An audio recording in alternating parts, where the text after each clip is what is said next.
Hello. Hello, hello, everyone. We are so glad you're joining us here for another Women Wednesdays.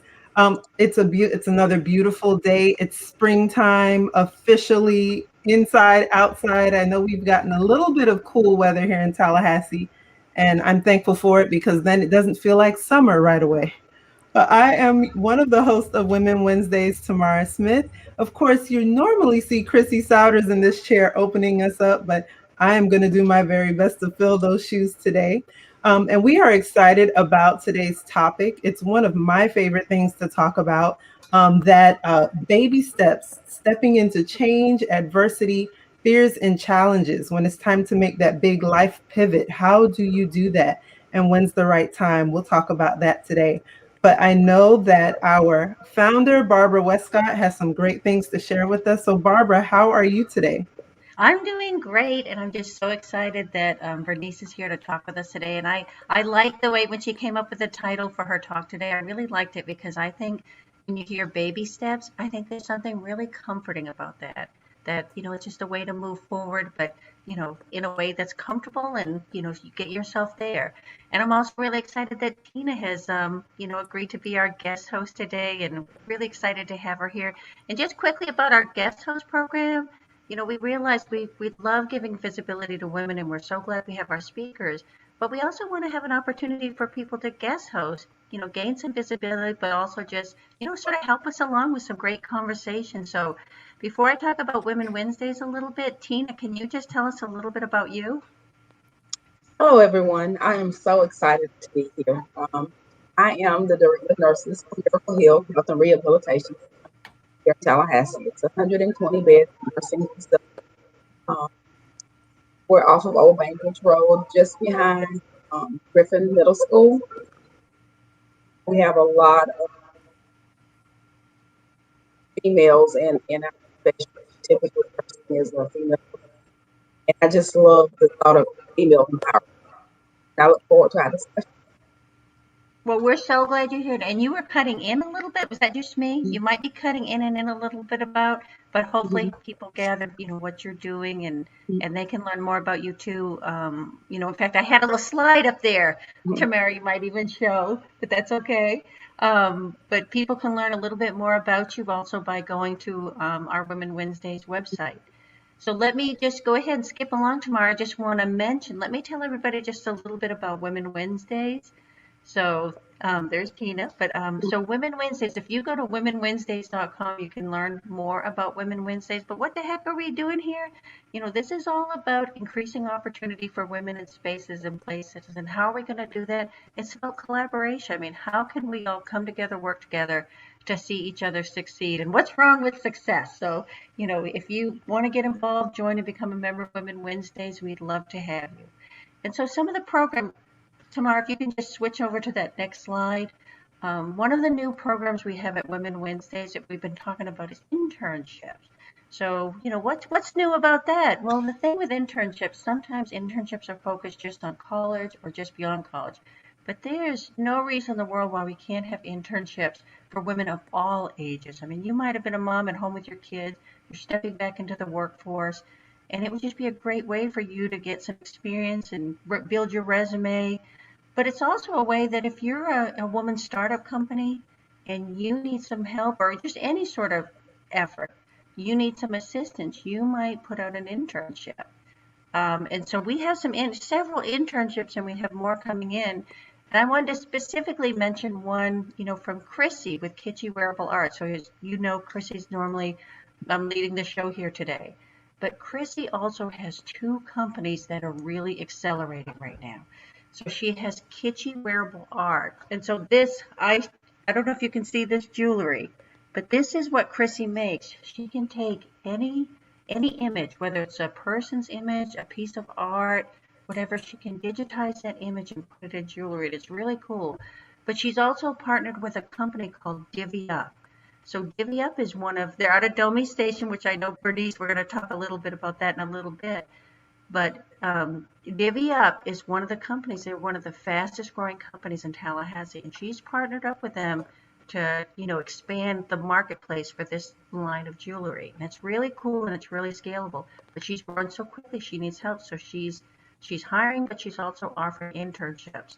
So I just, look at all the internships we have, but definitely check out what Chrissy's offering. And then next slide, Tamar. So we started a new program called co-walking, and people seem to really like it. And I have to say, it's really fun and it's really helpful. So what's co-walking? It's just walking and networking at the same time. So we've been having a group meet on Tuesdays at 10 o'clock, but we are making it so anybody can start a co-walking group. We're not just going to have one. We hope they're kind of like leads groups, where there's multiple groups and you pick the time and place that's good for you. But also, if you start a co-working group, you can start your own co-working group. You don't have to wait for a networking event. You can create your own. So if you're, if that's something that sounds good to you, check it out. Again, go to womenwednesdays.com or just go to our Facebook group. You'll see a lot of this stuff posted on our Facebook group. And then I think, do I have one more slide, Tamar? Yes.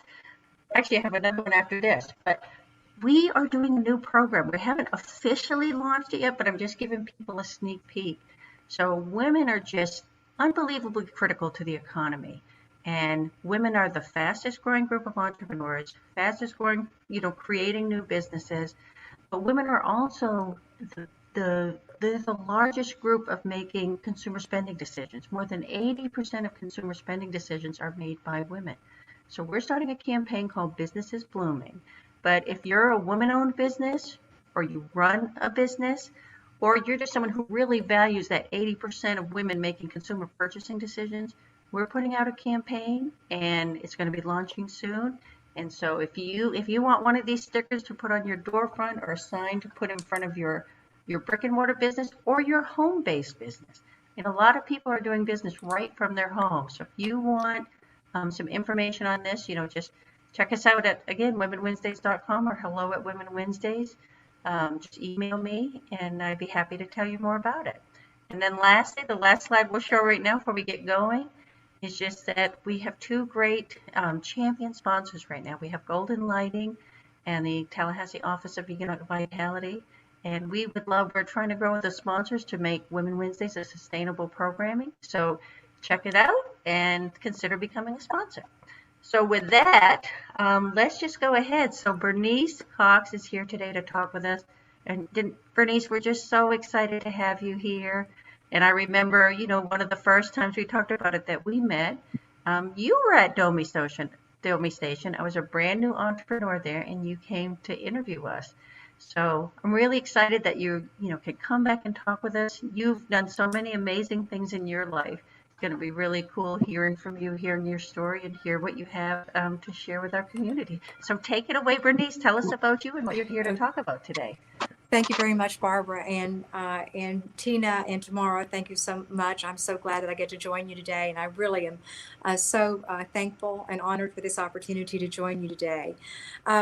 Baby steps. Why baby steps, and why that resonated with me as I have faced adversity and some challenges in my life, and as I looked back at my life, how those baby steps really helped me and helped me accomplish several things as I moved through my life. And also, as I have talked to other women that are either in business or just getting started in their careers, how those baby steps have impacted them. So what I like about baby steps is that it allows you to have more of a stress-free approach to accomplishing your goals and achieving your goals. And the other beauty of it is that you get celebrations along the way. When you have taken those little baby steps, you get celebrations along the way. I'm also going to share there's a couple times where I've had to take giant steps, and there may be a couple times when you have had to take giant steps as well. And I'll talk about a couple of times when it's important to take those big giant steps also. I thought I'd just share I'm going to interweave some personal stories in with some friend stories and some people that I've mentored. So hopefully that's okay as we work through this. And of course, I know that much of this discussion will prompt questions. So interrupt me at any one time that you'd like to do that. So as I was getting ready for this to share with you all and to join you all today, I started thinking about a couple of things in my life that I didn't realize there were baby steps at the time, but when I look back and reflect, I saw that I broke things down into baby steps. And I'm going to talk about this one in particular. I came from a family of 7 kids. I was the last of 7. Grew up on a farm, and quite frankly, I did not know it at the time, but I grew up in poverty. As I got older, I realized I was growing up in poverty. Again, the last of 7, but I was the first one in my family to go to college, and so I was the first generation to graduate college.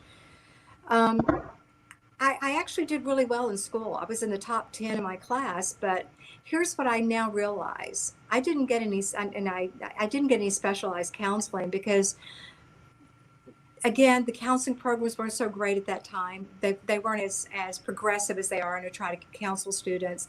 But at the same time, I think it was a small town where I grew up, and I think they realized that my family, more than likely, and did not have the ability to pay for my college. So they just didn't send me in that direction.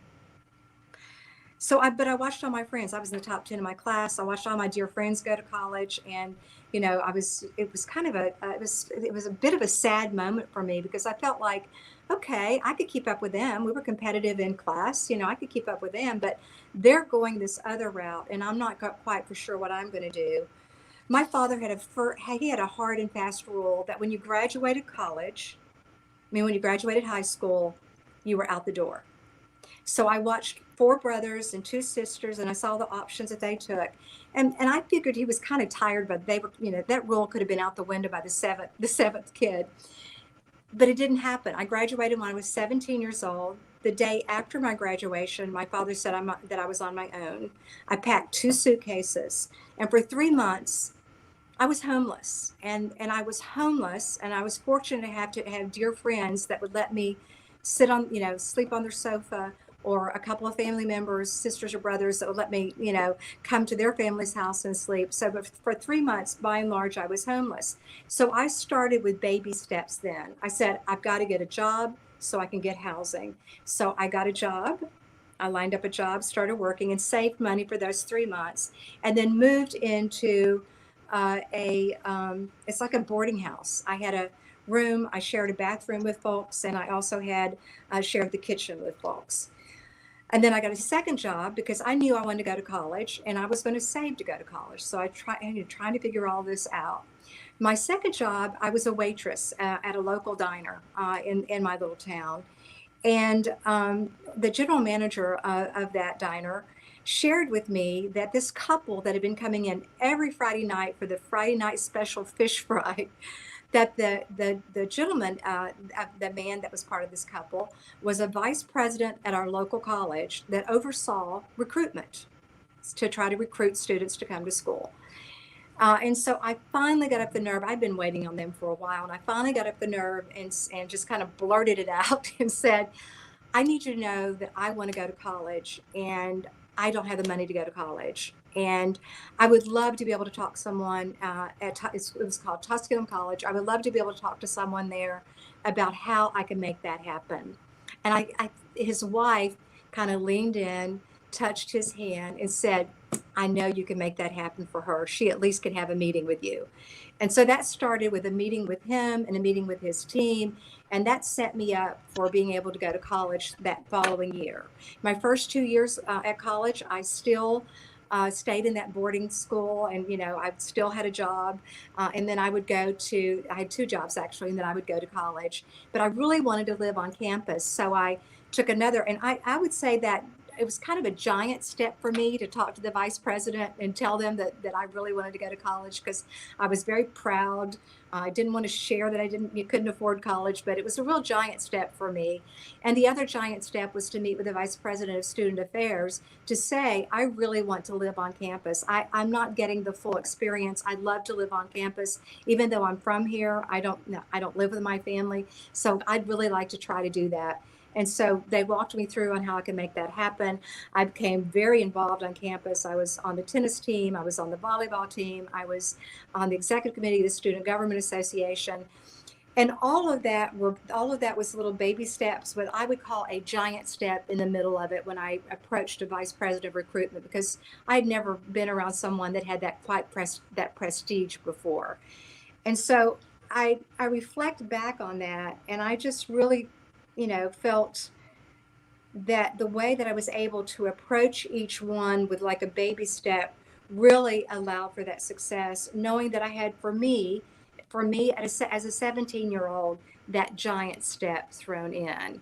And so that's why baby steps and those smaller celebrations mean so much, because I celebrated when I finally got the job. I celebrated when I was able to go into that boarding house and have a room.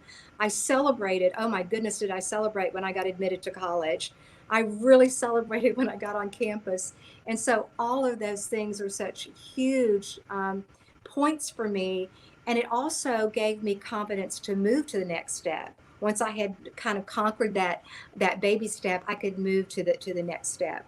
And so that's one that was, as I look back at my past and the path that I've taken, one that really resonated for me, how early on in my life I was just breaking things down into baby steps.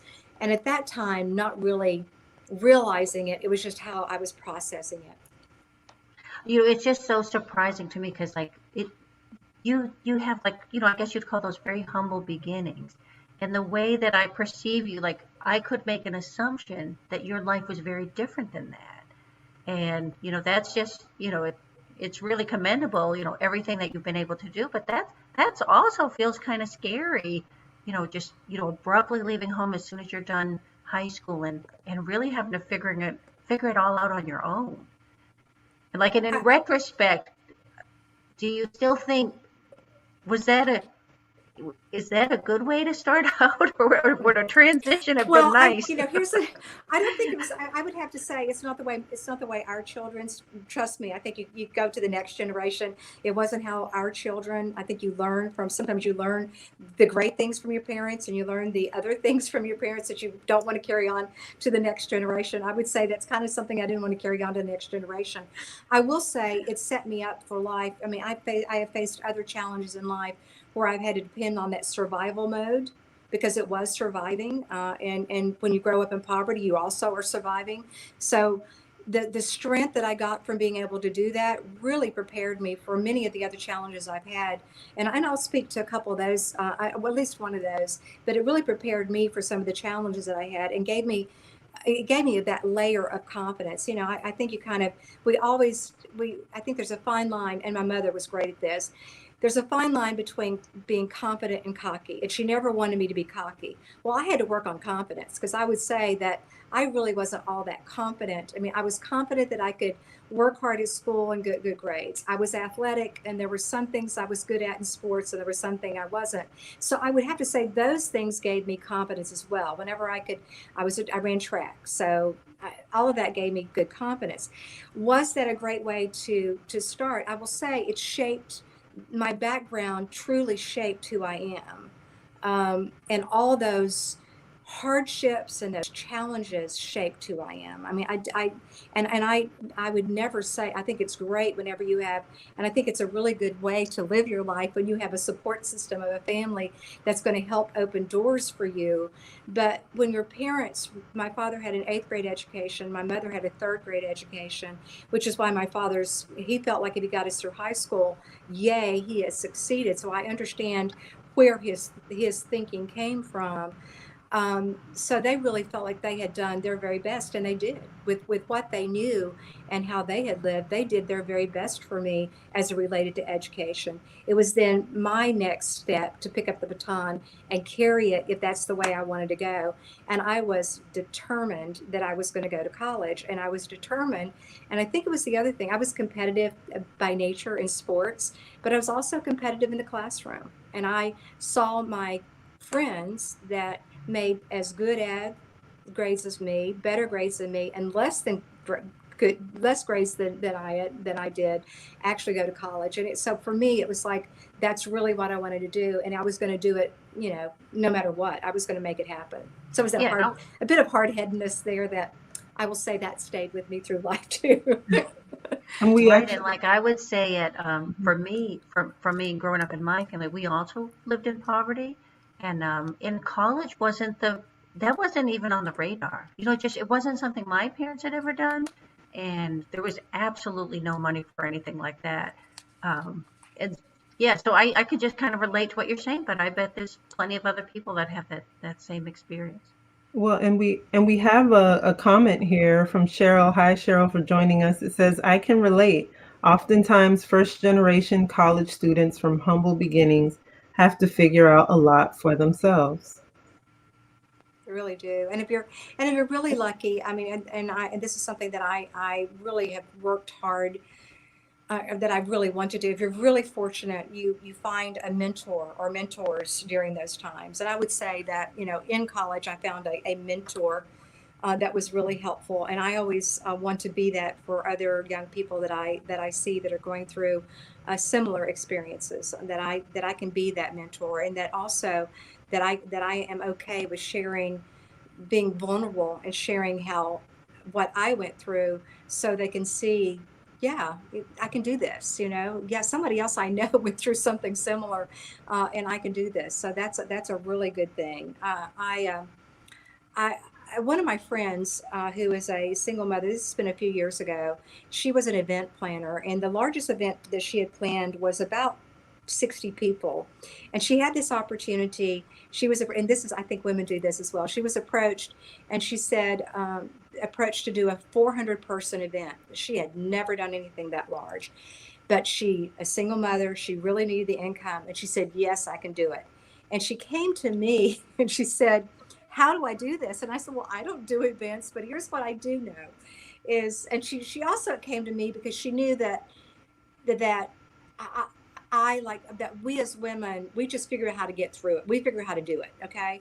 And so we broke it down. We broke it down into baby steps. I said, who in this area has done a 400 plus event, or near that event? And she found a couple of names. I said, you meet with them right away and talk to them. Just how did they do it? Just try to see if you can get any kind of information from them about how they do it, the best practices.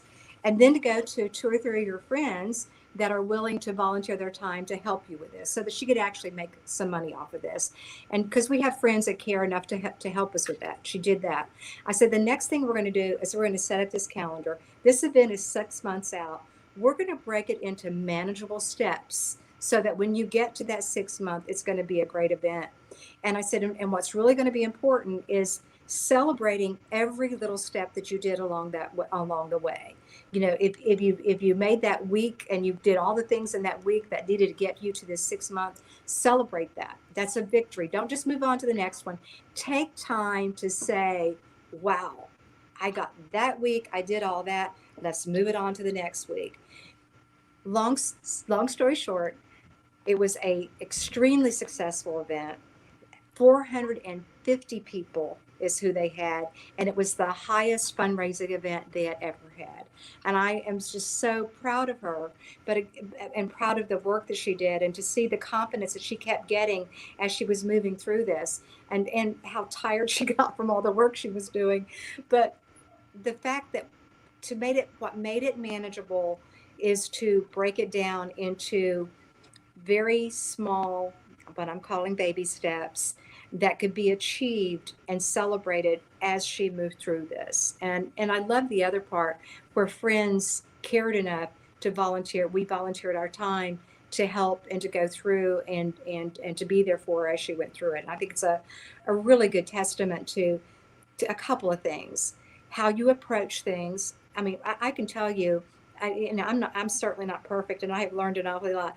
I still sometimes get overwhelmed when a big project is just dumped in my lap, but that quickly dissipates when I just get a game plan and I break it into manageable baby steps that I know that can be accomplished. And I look at the timeline for when it needs to be done. And I think we can all learn. And the second, the other thing is, we as women have great opportunities to support each other, to care for each other, to be to lift each other up. And I think and we're also busy. But when we get those opportunities to extend ourselves and extend our hearts and anything that we might have that would add value to another woman, we're kind of obligated to do that. There's a, I mean, we're not obligated, but it feels to me like something that would be a real helpful way to live our lives. Anyway. No, I agree, and it's kind of a karma thing. And I think on several fronts, you're right. I think if it can be overwhelming because it's what you feel in your mind makes you experience anxiety or Mm-hmm. things like that. And I think you're right. If you're doing something and you're looking at the end line and it's a lot of, it looks like a mountain to climb. And if you focus on that mountain, it can raise your anxiety level. But like what you say, breaking it into pieces. But then also I think it's important to celebrate those pieces. I think that's really important too. But then you also bring up about when you say your friend, she probably didn't have all the resources she needed to do such a big event, and so the friends jumped in and helped. And I would say that is really common. So a lot of times when you're first starting something out, you may not have all the resources you need, and that's why I think it is critically important. And that's really one of the biggest reasons we started Women Wednesdays is to build collaboration. And it's really because if you're just starting out, especially women businesses or women efforts, you may not have the same access to capital, to funding, to things like that. And that being able to rely on other people to help you and just be a part of that success, but it will come back to you. I can promise you that. Like if you engage with others and help others, it will come back. So That, great points. I also, from the perspective of the entrepreneur or those taking those steps towards change, as we're talking about today, sometimes when you're looking at a big change, it looks too big and too large. And you're talking about a lot of the comments coming in, Bernice, are thank you for sharing your story. A leader with such humble beginnings, that's so inspirational. Um, so you already had that experience through life with those baby steps into a bigger life change. Can you tell us a little bit about those steps that you took when new opportunities came? You got into school, you talked about this experience that you just had, but having something, I love how you broke down that large project, that fundraising, into start with those baby steps. How can someone gain the confidence to take that first baby step towards, a goal or a career change or just some of those things that start to come up when, we're just living our lives as women? Well, and I think there's a part, I know it's been interesting, it's because of a few years that I've lived on this earth, I now know whenever my mind is, not my body, but my mind, and maybe my body as well, is kind of aching for a change. I can actually I feel it, I don't quite have my finger on why I'm feeling this way. But as I look back in my life, I can see that I was ready to stretch. Again, I had not verbalized that I was ready to stretch and make a change. I had not put pen to paper that I was ready to make a change, but I was ready for a change. And I think when you feel that, we're all kind of in tune. When you feel some of the things that are happening in your life that you're just ready for a change, maybe just do a little. I'll tell you this. So I started my own business prior to coming to the United Way of the Big Bend. I was my own business owner. I was the CEO of my own business for 10 years. I had represented clients before the governor and cabinet and House and Senate for many years, worked for a law firm. Part of that also worked for a department as their legislative affairs director, history. And I may go back into that later. So there were some life lessons there as well and some baby steps there as well. But I'm going to talk about the bigger one where I was making a decision to actually start my own business. I had reached a point where I really wanted to do something different. I was feeling it. I'd been feeling something for like a year and a half. And I just started researching. I started researching how to write a business plan. Like when you want to start, I think I Googled want to start a business, how, something like that. And I Googled, and then I started doing research. That would be a baby step. I haven't committed yet. And so if you're scared and you have fear, look what you can do. You can research, and what you can do is that starts getting you comfortable with what that next step might be. It also starts preparing your brain and your psyche and your body for that next move. So you're already, by looking at and starting to read that information, you're preparing yourself for that next change, and you've done it in such a way that you haven't scared yourself away. You're still going to have fearful moments, but you've done it in such a way that it is truly a baby step. I'm just going to look and check this out. And then I'm going to go meet with women who have started their own business. And for me, women and minorities, I mean, women, although we're considered a minority, I want to know how women and minorities are starting their own business, because we have a different challenge than others. And I say that respectfully, we just do. And so I met with several people, women and even men owners that were minority business, and basically said, how did you start? How did you overcome your fear? Will I be able to make money? I mean, all of those things that happens when you start a business. And then it just kept being one step, one foot after the other, or one step after the other.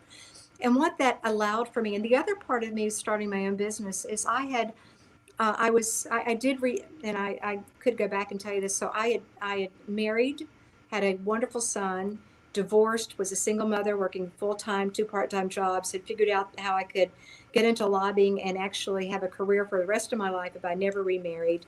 I did remarry. We blended families. We had 3 kids, 3 children, one who was profoundly handicapped in a wheelchair, couldn't walk or talk.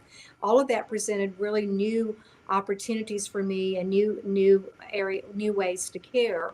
But what I did for those many years is I really didn't volunteer my time that much. It was limited because I did not have that much time to volunteer. I was focused on our 3 children. I was focused on my work in the Capitol, which took many hours. And if you know anything about legislative session, sometimes that's 60 hours a week plus. And so the other part of me in starting my own business is I wanted to own my own time. I wanted to really do some things that I had never done before. I wanted to volunteer. I mean, that's how I got to United Way of the Big Bend. I became a volunteer at United Way, got on the board of United Way of the Big Bend, and then that's a whole different story. But all of those things allowed me to be involved in the community. I got involved with KCCI. I got involved with chamber activities. I just kept getting involved with things that were speaking to me that for many years I could not do because my priority was my family and the job that I had in that career. And so I was very motivated to actually keep on this track of baby steps toward having my own business, because I also, as I did like a tree branch and I kept following those little branches out and saying, what does that look like? I kept looking at how a lot of that would be my own time that I really didn't feel like I ever had, as far as giving of my time and my resources to the community. And so that really filled me up and motivated me to expand and actually really focus on that fear of starting my own business and actually then going ahead and starting my own business. Well, I'm kind of curious about something, because you were talking about growing up on a farm, growing up in poverty. And, to me, you just seem like such an elegant person. Not that you can't be elegant on a farm or anything like that, but like the elegance that I feel like you have, but then also like the things you have done have really gone really far and taken you really far. So like what was that? What made that happen? Like what is this what you're saying? Like it was the baby steps, you're stepping towards these things, or you just had high ambitions, or like how would you describe that? I think too is um, even as a young girl on that farm, there's this hill that I would go to overlooking this really beautiful brook that ran through it, a stream of water that ran through it. And with 7 kids, it's got to be crazy. But anyway, my poor mother and father. But there was a place that I would always go there and sit, and I would sit and think about.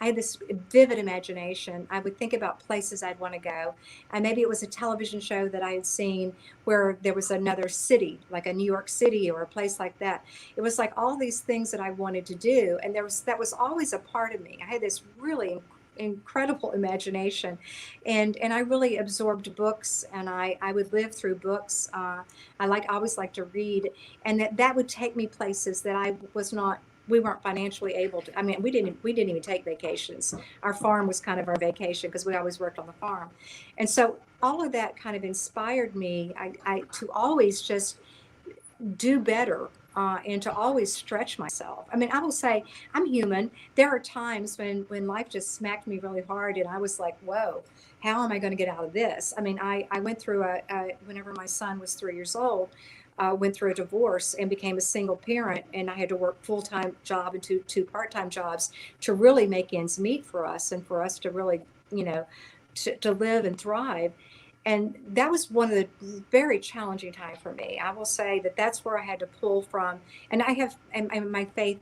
I would say my faith really is right there with me. I was a strong faith from a very young age, and I think that also that gives me that ability to lean on my what I believe in there as well. Um, and working on the farm, I always worked on the farm. I actually worked before I went to school on the farm. And when I came back, I worked in the afternoon on the farm. So I've never been shy about work. And so all of that together, it's not like I had this divine plan. And even today, I still think there's so much more that I can do, and in so many ways I can stretch. And I'm thinking that until the very end of my days, because that's just who I am. And in that stretching, I always want to make sure that I'm inclusive of those that I love and care about, and maybe those that I've just met and would like to to talk to me, and us learn things about each other. Because I think we always have something to teach each other. I don't think there's ever where one is teaching the other one. I think there's always, whenever two people come together and share experiences, I know that I always leave a coffee that I've had with someone or a lunch that I've had with someone learning something almost every time that I leave that person. And I love that. I love that energy that I can get from other people and connecting with other people.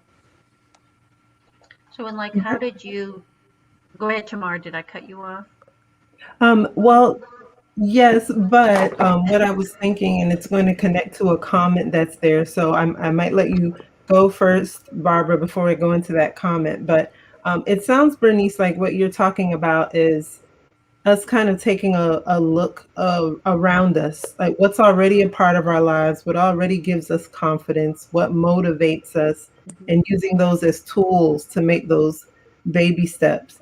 I have a quick story. I just spoke to one of the volunteers at One More Child, the organization I work for, Florida Baptist Children's Homes.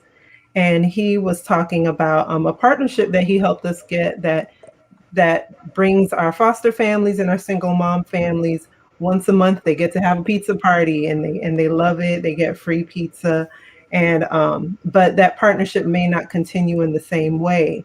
But he was talking about wanting himself to have that continue, but he was going to just do it out of his own pocket, because if the store couldn't do it anymore, he would like to continue. And I said, well, aren't you starting a nonprofit organization? And he said, yeah, I'm thinking about it. And I said, well, that we could be your first partnership. You should put that in the name of your organization, not of where you work, because this is your contribution now. And to him, he said to me, I didn't think I could get started until I had a certain amount of things in place, until I had the right capital, until I had staff, until I had, finished my 501c3 application. And he's like, here you're telling me I'm already doing what it is that I'm hoping to do.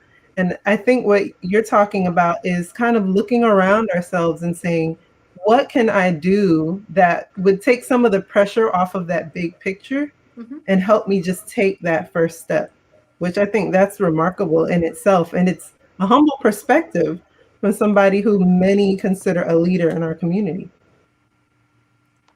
I think you have a valid point. I think that's a really valid point that you just made. And sometimes you also have to look at where am I spending my time? I mean, what do I really gravitate to? What do I really love? I may be working here, but what do I really love?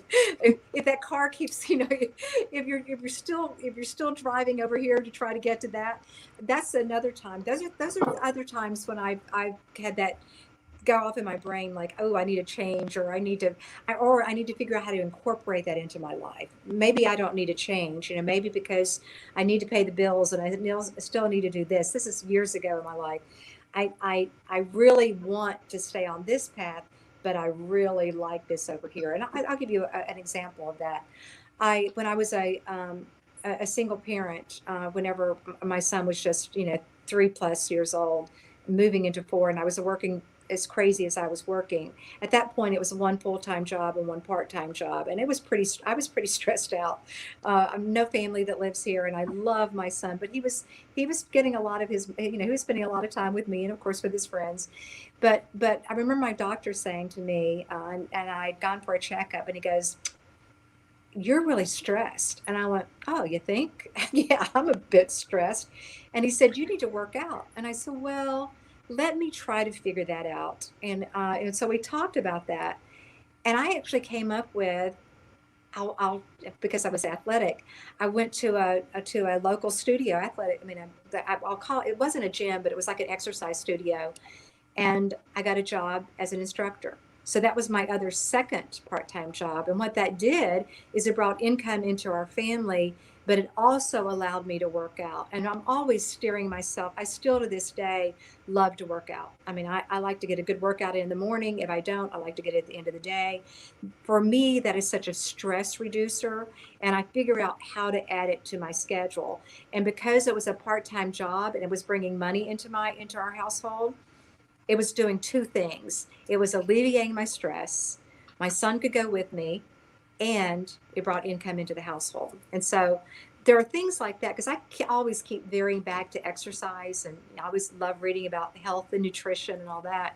And I've just figured out how to incorporate that into my life instead of that being my career. It's what I figured out as my needs were during the time. And I'm just going to say this. I feel so blessed to be at the United Way of the Big Bend. I mean, it was not in my plan.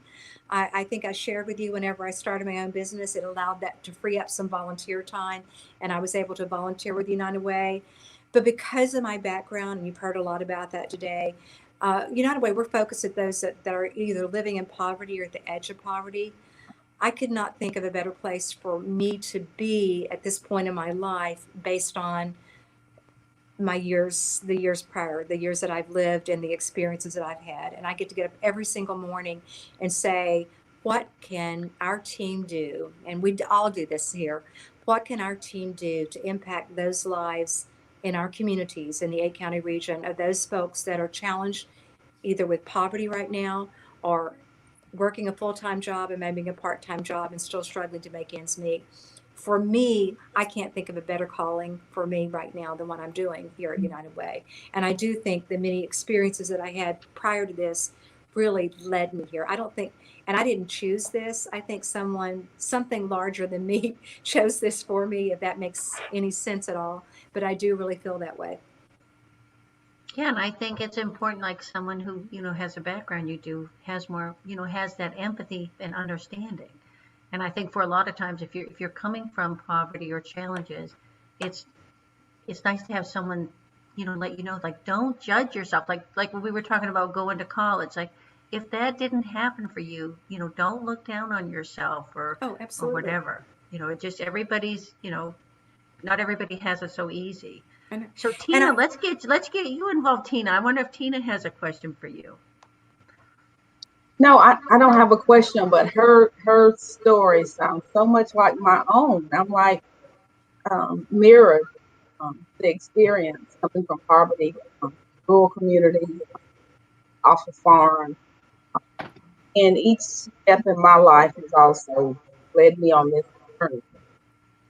And I am so inspired by her. Because I'm like you, when I look at her, she's so well polished and she has everything all together. And I'm like, and to hear her story is so refreshing. It really is. Thank you. How did you get all that? Because you seem so elegant, Bernice. Like, Yes. Was your mom very elegant? Like where does all that come from? Oh, And then that's how did you get all those skills that you have to get? Oh, that's okay. true. I don't That's consider my myself perception. polished or elegant, so you probably can see the blushing going on. But so thank you. I'll take all that in. Thank you so much. And Tina, I do find it interesting whenever we share, when we're vulnerable enough to share. I will say there were many years that I wouldn't share this experience, and then I reached a point in life where I said, I'm proud of this, by golly. You know, if somebody wants to judge me because I was in poverty, or judge me because I had a hard life when I was a single mother, then judge me, because I'm actually proud of who I am and how I got here, and the things I learned along the way. And I also am loving and proud of those who didn't take my same path. I'm very supportive of them as well. But Tina, to your point, it's interesting whenever we're vulnerable like this, we find others that have very similar experiences and are willing to share those experiences. So the exercise, so I'm going to go, I think, so here's my mother. My mother was, I thought she had, if you've heard the statement that you don't have to have money to come from wealth to have class, okay? I'd take my mom's picture and I'd put it right beside of that. My mother never had an ugly word to say about anyone her entire life. If she never, she taught me to never judge. I mean, she taught me that, we're all the same. I mean, she really taught me this. Like, she, and of course I went to church from a very young age, but I won't get into that. But she taught me how everybody's coming with probably a hard day if they've been ugly to you. If something, like, I'd come home and say, well, this girl really said this, and this to me. And she'd say, she's probably having a tough time at home. I bet tomorrow she's going to be good, or a couple days from now she's going to be good. Maybe she needs you to be really nice back to her. Now that's a hard lesson to learn. Trust me, especially I was a little, stubborn, a little feisty. So that was a really tough lesson for me to learn. But my mother, that's how she lived her life. And I if there was anything that rubbed off on me, and it sounds like you think there is, I thank you for that. That would have been my mother. And then as far as, I will tell you, I did not have the first makeup I wore when I was probably 30 years old. And it was for an exercise video that I was doing from that from that exercise show. And so they were putting makeup on me and they were dressing me, and I was like, ooh, wow, I don't know quite what to do with this. So maybe a little bit and I know my good friends who really do know how to always look so polished, I think they're proud that maybe just a little bit rubbed off on me. So I can't wait to call them this evening and tell them that maybe that it sounds like what they were trying to teach me rubbed off. So thank you for that. Well, my friends I have don't wanted know to if that put answers the question, but no, my friends have wanted to put me on what not to wear. So that's that's true. I was there. Trust me, I've certainly been there, and still have my days actually. So what about, I'm curious about public speaking and all that stuff. Like is that something you were natural at starting out, or you grew into that too? Was that baby steps as well? Mm-hmm. I wasn't a natural at it.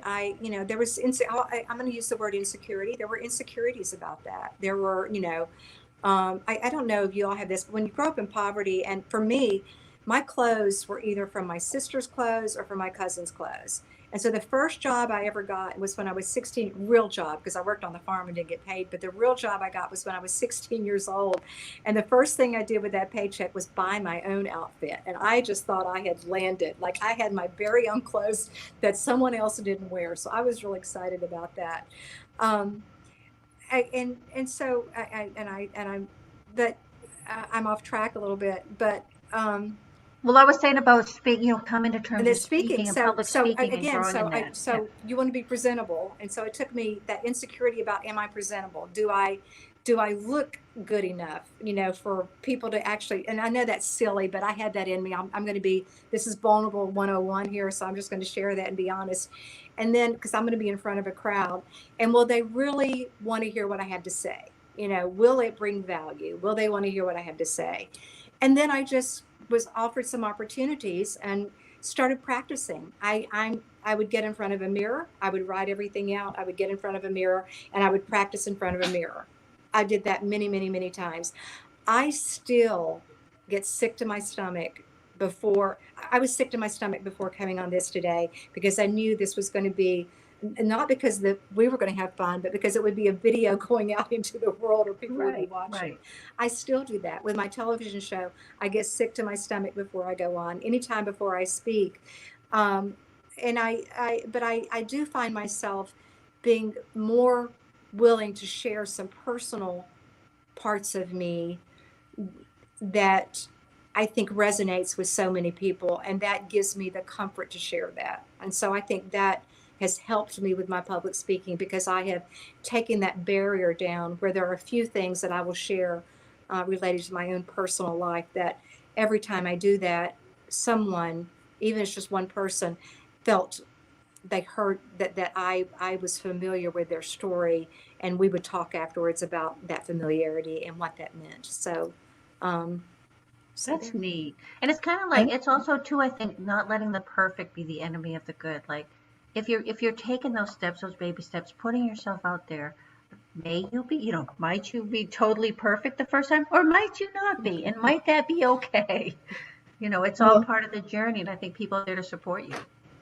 and I will say for me, Bernice, you have been, I would even say, a mentor in my head, because of your television show. That's where I first Thank you. saw who Bernice Cox is and recognized that. And I've done some television hosting. Of course, I'm doing This Women Wednesdays. I've done a lot of that, but I didn't go to journalism school. I didn't get training in this. It was a baby step, just kind of like, I think this is something I'd be interested in doing, trying and hearing no at first. And once those opportunities came, continuing. But we have a comment. I'll say another one is Nicole Everett. That's another person that Oh, I do consider a mentor as well. That one, I actually, she's not a mentor in my head. I consider her a mentor. oh, she's But fabulous. She's she's pretty fabulous. amazing. She But really is. we do have a comment that actually speaks to that mentorship. Byron Green says, "Can you talk about the importance of having a mentor? I too found myself divorced with a 5-year-old daughter. Had a very good mentor as I worked my way through." And I love this comment because you were just talking about others hearing pieces of your story and relating. And also just starting to feel that confidence just because they can relate to somebody to that who maybe inspires them or that they admire. So can you speak a little bit to the importance of having that mentor kind of help push you along in Mhm. those steps? Byron, hi. I haven't seen you in a while, so thank you for the question and your comments. And it's good to. I see your face. I see your photo. It's good to see you, and hope you and your loved ones are doing well. So I think as I look back, as I look back in life, it's sometimes my mentors weren't so much, and I love that you said that, Tamara, as far as in my head, my mentors may not have been with me every day or every week, but I saw people that I looked up to and I would occasionally talk to or meet with, and I would try to take cues from them, or I wouldn't say copy them, but at least pick up some of what I could learn from them. I've also found I've become a mentor to a few folks, and I heard that that's really valuable, and it's been on different aspects of their lives. One was about first generation college and what does that look like, and can you help me kind of get through that? And so we stayed in touch all through this woman's college experience. Um, I think, and I still, even to this day, I would say that I have a mentor that has helped me in the nonprofit world because even though I was on the board of United Way prior to this position, I wasn't in this position. And there is a big difference in being on a board, although I was an active board member and took it very seriously, than actually being part of the team and leading an organization. So I would say that I have a mentor as well, and that mentor provides sometimes provides advice, but most often just a sounding board. Sometimes your mentor just needs to be a sounding board and let you get out what's on uh, what you have to say. And during you sharing that, it's also an aha moment when you recognize what you've just kind of just taught yourself. but the mentors, sometimes mentors open doors. I mean, I've been able to do that, and I had a couple of mentors who opened doors for me.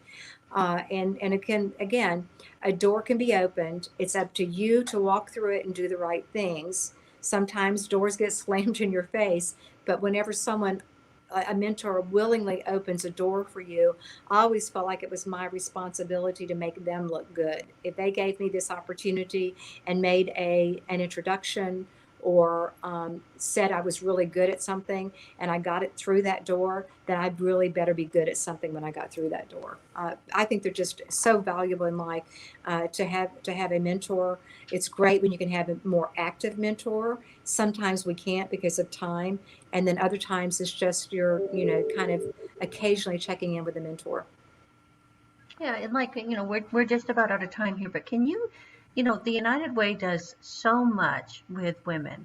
And can you just give some encouragement to women like, you know, we're we have amazing women in our community, and We sure do. we're just coming together doing such great work.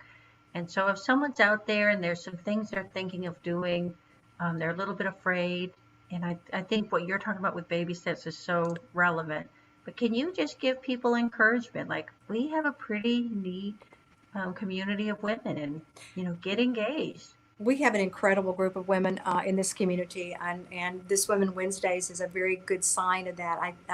Barbara, a great format that you have brought to this community, and I just love that you're doing this on a regular basis, and what that's done to elevate women in business and nonprofits and government, through and much more in our communities, healthcare, just the whole. You're bringing in all the facets of that. We have a program called Women United. Yeah. Women United. You can join Women United. We have through the year, this next year we'll have Women United engagement series. We're hoping to have those in person. COVID will predict whether we can have this in person, but we're hoping to having those in person. We'll have a big women's leadership breakfast where we'll have a major speaker that is here. And we also, we spend time focusing on women and children, and serving women and children in our community that find themselves like me when I was in the Alice population and in poverty, where we have programs that can be of help and of value to women who are going through and experiencing, and with their children experiencing these kind of challenges in their life. Yeah, and I mean, to understand that there's just so many of us around here that just can't wait to see you succeed. Can't wait to see all women succeed. So just know that there's a community here to support you. So Tina, before we sign off, is there anything else you wanted to add, Tina, today? Oh, no, I thank you so much for the opportunity. And I look forward to these weekly sessions, to be more involved and empowered, because I want every woman to be a part of it. Well, we're so glad that you were here with us today, Tina. And Bernice, thank you so much for joining us. You're an amazing woman and an inspiration, and a very elegant woman, and you've really taught us a lot about baby steps. Did you have any closing words before we head on out of Again, here? I think that as we as women need to continue to support ourselves, to support each other. And the other thing is I've learned is, when I was in the Capitol, it was by and large a man's world. My early days down there, and I just want to say that, and vulnerability is strength. It's okay to be vulnerable. It's actually a strength, and it took me a long time to figure that out. And if I could pass on anything, it would be, it's okay to be vulnerable. It's okay to share.